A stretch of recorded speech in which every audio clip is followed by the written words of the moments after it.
মুফতি হাবিবুর রহমান মিসবাহ খুব ভালোভাবেই ফেসে গিয়েছেন ফেস দ্য পিপল সেই ইউটিউব চ্যানেলের মধ্যে। মুফতি হাবিবুর রহমান মিসবাহ সাহেবকে নিয়ে কন্টেন্ট তৈরি করা হয়েছে, প্রতিবেদন তৈরি করা হয়েছে। এমনকি সেই প্রতিবেদনের মধ্যে বলা হয়েছে আরেকটা পর্ব নিয়ে আসবে। সেই প্রতিবেদনের মধ্যে মুফতি হাবিবুর রহমান মিসবাহ সাহেবের লুঙ্গি কিন্তু খুলে ফেলেছে। মুফতি হাবিবুর রহমান মিসবাহ সাহেবের অতীতের করা সমস্ত রেকর্ড সামনে নিয়ে এসেছে। সেই প্রতিবেদনের মধ্যে স্পষ্ট করার চেষ্টা করেছে মুফতি হাবিবুর রহমান মিসবাহ এমন এমন কাজ করেছে যেই কাজগুলো কোনো সুস্থ মস্তিষ্কের মানুষ করতে পারে না, কোনো ভদ্র মানুষ করতে পারে না, কোনো সত্যিকার অর্থের আলেম মানুষ, কোনো ভালো মানুষ সেই সমস্ত কাজগুলোকে করতে পারে না, কিন্তু মুফতি হাবিবুর রহমান মিসবাহ সাহেব সেই সমস্ত কাজগুলোকে করেছে।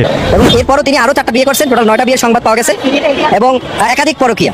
এবং সেই ধর্ম প্রচারের আড়ালে সাধারণ সহজ সরল মানুষকে বিভিন্ন প্রভোকেশন দেখিয়ে নারী ও পুরুষকে বিভিন্নভাবে একাধিক নারীর সাথে তার পরকীয় সম্পর্ক, যখন তাকে সুযোগ পায় তাকে বিয়ে করে। একজন ইসলামিক বক্তা যিনি ওয়াজ মাহফিল করেন, যিনি মানুষকে জ্ঞান দেয়, তার চরিত্র যদি সমাজে এরকম হয়, 9টা বিয়ে একাধিক পরকীয়, তাহলে সমাজের মানুষ মানে কাকে বিশ্বাস করতেন? আমি এখন বলবো মুফতি হাবিবুর রহমান মিসবাহ সাহেবের এই বিষয়ে পদক্ষেপ নেওয়া দরকার। তাদের কন্টেন্টের কথা বাদ দিলাম, কিন্তু আপনি আপনার অবস্থান এখন পর্যন্ত স্পষ্ট করতে পারেননি। আপনি নাকি 9টা বিয়ে করেছেন, আপনার 5 নাম্বার নাকি 4 নাম্বার স্ত্রী আদালতে গিয়েছে, আপনার নামে মামলা দাঁড় করিয়েছে।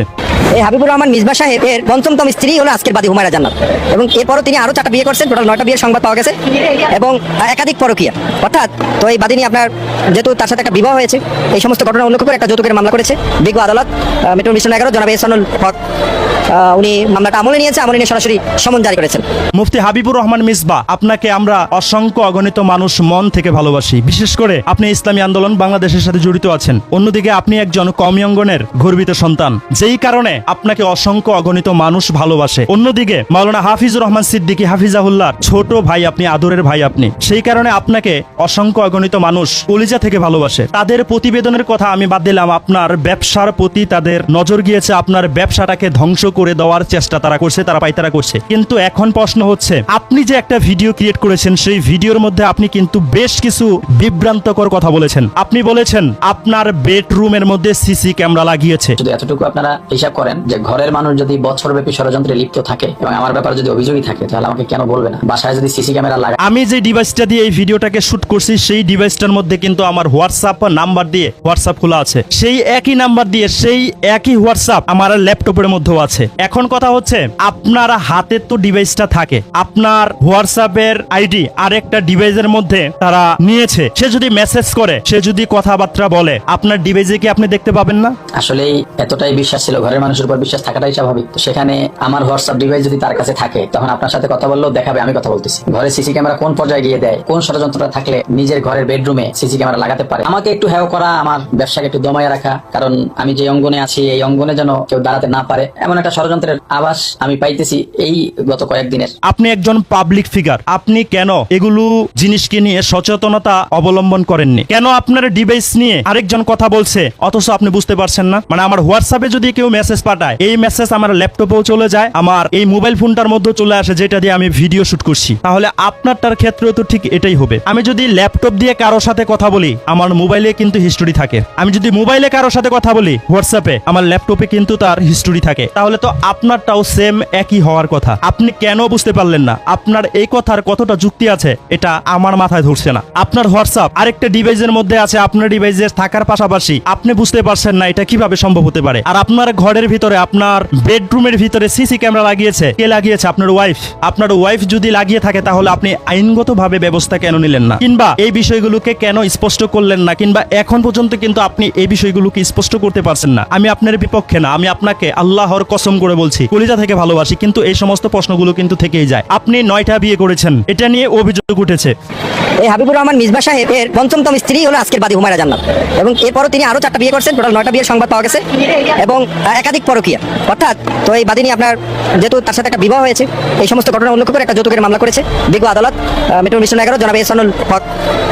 উনি মামলাটা আমলে নিয়েছে, আমলে নিয়ে সরাসরি সমন জারি করেছেন। যদি মামলার দিকে না যেত, যদি কুটকাচারের দিকে না যেত, তাহলে বুঝতাম আপনাকে বিভ্রান্ত করার জন্য এই সমস্ত মিথ্যা কথাগুলোকে সোশ্যাল মিডিয়ার মধ্যে প্রচার করা হয়েছে। যেভাবে আপনার বড় ভাইকে নিয়ে মিথ্যাচার সোশ্যাল মিডিয়ার মধ্যে প্রচার করা হয়েছিল, আপনার বড় ভাই মাওলানা হাফিজুর রহমান সিদ্দিকী হাফিজাহুল্লাহ নাকি আরেকজনের বউ নিয়ে পালিয়ে এসেছিল, এটা মিথ্যা কিভাবে প্রমাণ হয়েছে। তার বউ নিয়ে যদি পালিয়ে চলে আসে তাহলে সে মামলা না করে কেন ভিডিওর মধ্যে এসে বলেছে, কেন মামলা করলো না? তার মানে সে ভাইরাল হওয়ার জন্য, মাওলানা হাফিজুর রহমান সিদ্দিকীর সুনাম নষ্ট করার জন্য সোশ্যাল মিডিয়ার মধ্যে এমন কথা বলেছে। এটা সবাই বিশ্বাস করবে, কারণ এটা নিয়ে কোনো মামলা নাই, কোনো কিছু নাই। তার মানে এটা মিথ্যাচার, অপপ্রচার, সে ভাইরাল হওয়ার জন্য এমনটা করেছে। যদিও ইলিয়াস সাহেব এটাকে নিয়ে কন্টেন্ট তৈরি করেছে, আর আমি খুব ভালোভাবে জানি সাংবাদিক ইলিয়াস সাহেব বর্তমান জামাতের একটা নাম করা পটাক। তার কথা দুই পয়সার কোনো দাম নাই তাদের সংগঠনের কর্মীদের কাছে ছাড়া। ফেস দ্য পিপল সেই ইউটিউব চ্যানেলের মধ্যে আপনাকে নিয়ে যে প্রতিবেদনটা তৈরি করেছে মুফতি হাবিবুর রহমান মিসবাহ হাফিজাহুল্লাহ, আমি আপনাকে নিয়ে বলছি, সেই প্রতিবেদনের কথা বাদ দিলাম, কিন্তু আপনার কথা কিন্তু এখন পর্যন্ত স্পষ্ট হয়নি। আর যে মামলা করতে যাচ্ছে আপনি 9টা বিয়ে করেছেন বলে মামলা দাঁড় করিয়েছে, এগুলো যদি মিথ্যা হয়ে থাকে তাহলে তারা মামলা করার সাহস পায় কিভাবে? আর যদি আপনাকে তুচ্ছ করার জন্য, আপনার মানহানি করার জন্য তারা আইনের ব্যবস্থা নিয়ে থাকে, মিথ্যা মামলা সাজিয়ে থাকে, তাহলে আপনি কেন এখন পর্যন্ত আইনের ব্যবস্থা নিচ্ছেন না? আপনি নিজে আবার সেই ভিডিওতে বলেছেন আমি আইনের ব্যবস্থা নিব কি নিব না এটা আমি এখনো ঠিক করেননি। আপনি এখনো এটা ঠিক করেননি। আমি আইনি ভাবে যাবো কিনা, আইনি লড়াই করবো কিনা, বা আমি কোনো পদক্ষেপ নেবো কিনা, এই সিদ্ধান্ত এখনো নিইনি। যদি নিয়ে আপনারা জানতে পারবেন। বাকি এতটুকু বার্তা আপনাদেরকে দেওয়া দরকার মনে করছি, এই জন্য দিয়ে রাখলাম। ইনশাআল্লাহ আশা করি সবসময় সাথে থাকবেন এবং পরামর্শ দেবেন ইনশাআল্লাহ। কেন আপনি কি এগুলো, আপনার কি কোনো দুর্বলতা আছে? আপনি কি কোনো অন্যায় করেছেন? আপনি কি কারো কাছে ধরা আছেন? আপনার বেডরুমের মধ্যে সিসি ক্যামেরা লাগিয়ে যাচ্ছে, আপনি অভিযোগ করছেন, আপনি তাহলে কোথায় থাকেন? আপনার পাওয়ারটা কোথায়? বেডরুমের মধ্যে আপনার পার্সোনাল ব্যক্তিগত জিনিসগুলোকে পাবলিশ করে দিচ্ছে, আপনার মান সম্মানের মধ্যে আঘাত করছে, আপনি কোথায় থাকছেন? তার মানে কি আপনিও সেই দোষের মধ্যে লিপ্ত নেই তো? আমি বলছি না আপনি দোষের মধ্যে লিপ্ত আছেন। আপনি কেন আইনগত ব্যবস্থা নিচ্ছেন না? আপনার যে মানহানি করছে, কারণ তারা তো আইনের ব্যবস্থা নিচ্ছে। তারা যদি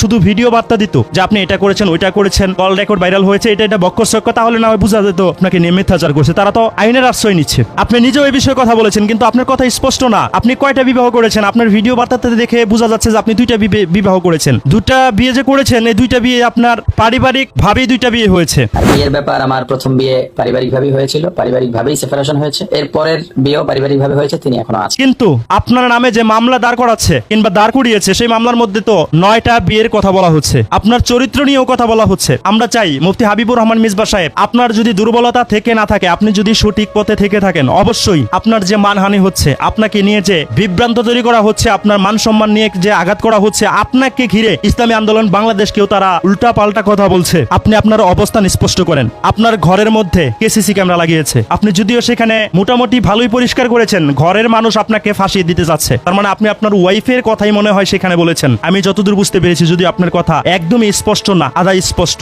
যে ঘরের মানুষই আপনাকে দমিয়ে দিতে যাচ্ছে, আপনাকে নিয়ে ষড়যন্ত্র করছে। কোন ঘরের মানুষ আপনাকে নিয়ে ষড়যন্ত্র করছে, আপনাকে নিয়ে কেন এমনটা হচ্ছে, আপনি ভিডিও বার্তার মধ্যে এসে একদম স্পষ্ট করুন, এবং আপনাকে নিয়ে যে মামলা হচ্ছে সেই মামলার বিষয় নিয়ে আপনি স্পষ্ট করুন। আপনিও আপনাকে নিয়ে যে মানহানি করা হচ্ছে, আপনার মান সম্মান নষ্ট করা হচ্ছে, আপনাকে তুচ্ছ করা হচ্ছে, সেই বিষয় নিয়েও আপনি একটা মামলা দাঁড় করান। আমরা দেখতে চাই আপনি সঠিক পথে আছেন। যেমন অল্প কয়েকদিন আগে ইসলামী ছাত্র আন্দোলন বাংলাদেশের একজন সভাপতির নামে মিথ্যাচার রটিয়েছিল বাংলাদেশ জামাত ইসলাম নামক সেই সংগঠন। আমাদের যেই নিউজ চ্যানেল আছে সেখানে কিন্তু বিভ্রান্ত তৈরি করা হয়েছিল, মিথ্যাচার অপপ্রচার করা হয়েছিল। সেখানে বলা হয়েছিল রাকিব সাহেব নাকি একটা মেয়ের সাথে প্রেমে লিপ্ত ছিল, তারপরে তাকে হাতে নাতে ধরা হয়, 11 লক্ষ টাকা 7 লক্ষ টাকা কাবিন লেখিয়ে সেখানে চেয়ারম্যান থেকে উপস্থিত থেকে তাকে বিয়ে শাদী করানো হয়। এটাকে নিয়ে কিন্তু সোশ্যাল মিডিয়ায় অনেক আলোচনা সমালোচনা হয়েছিল, কিন্তু রাকিব সাহেব একদম সংবাদ সম্মেলন করে তিনার অবস্থান স্পষ্ট করেছেন। তিনি যদি তিনার জায়গায় স্পষ্ট না থাকতেন, তিনার জায়গায় যদি তিনি পরিষ্কার না থাকতেন, তিনার জায়গায় যদি তিনি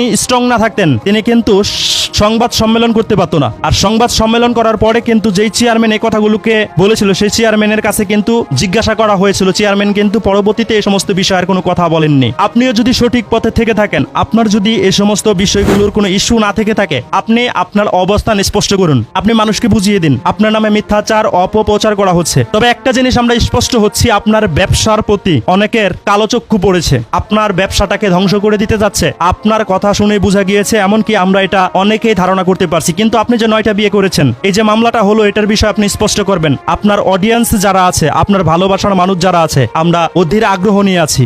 আমাদেরকে আপনি স্পষ্ট করবেন আপনার অবস্থান। আপনি কি 9টা বিয়ে করেছেন নাকি করেননি? আপনার বেডরুমের মধ্যে সিসি ক্যামেরা কে লাগিয়েছে? আপনাকে কি ব্ল্যাকমেল করছে? আর ব্ল্যাকমেল করলে আপনি আইনের আশ্রয় নিন, পদক্ষেপ নিন। কে করছে, কি ঘটনা ঘটেছে, আপনার অবস্থান আপনি স্পষ্ট করুন। আমি বলছি না তাদের প্রতিবেদনের সমস্ত কিছু আপনি স্পষ্ট করুন, আমি বলছি আপনাকে নিয়ে যে মামলা করা হচ্ছে এই বিষয়টি স্পষ্ট করুন। আপনার উপর যে অভিযোগ এনেছে আপনি 9টা বিয়ে করেছেন, আপনি সত্যিকার অর্থে কয়টা বিয়ে করেছেন সেটা স্পষ্ট করুন। যদিও আপনি বলেছেন 2টা বিয়ে করেছেন, প্রথম বিবাহটাও পারিবারিক ভাবে হয়েছে, দ্বিতীয় বিবাহ পারিবারিক সঠিকভাবে হয়েছে, কিন্তু 9টা বিয়ের যে অভিযোগ উঠিয়েছে, মামলা হচ্ছে, সেই বিষয়ে স্পষ্ট করবেন, আমরা এটা জানতে চাই। আর বেডরুমের সিসি ক্যামেরা, এই বিষয়গুলো স্পষ্ট করবেন। আপনার অডিয়েন্স, আপনার ভালোবাসার মানুষ, আমরা অপেক্ষায় আছি আপনার এই বার্তা পাওয়ার জন্য। তাদের প্রতিবেদনের কথা বাদ দিলাম, কারণ দোষীরা সব সময় দোষ খুঁজে বের করে, আমরা আপনার দোষ খুঁজে বের করছি না, কিন্তু আপনার কাছে আমরা জানতে চাচ্ছি ভালোবাসার জায়গা থেকে আপনি আপনার জায়গা স্পষ্ট করুন। আপনার মান সম্মান তারা খোয়াচ্ছে, আপনি আইনগতভাবে ব্যবস্থা নিন, আপনি প্রমাণ করে দিন আপনি সঠিক জায়গায় আছেন, কিংবা আপনি আপনার অবস্থান সত্য কথা বলে স্পষ্ট করুন। এটা আপনার কাছে, আপনার অডিয়েন্সের, আপনার ভক্তবৃন্দের একটা অনুরোধ রইল।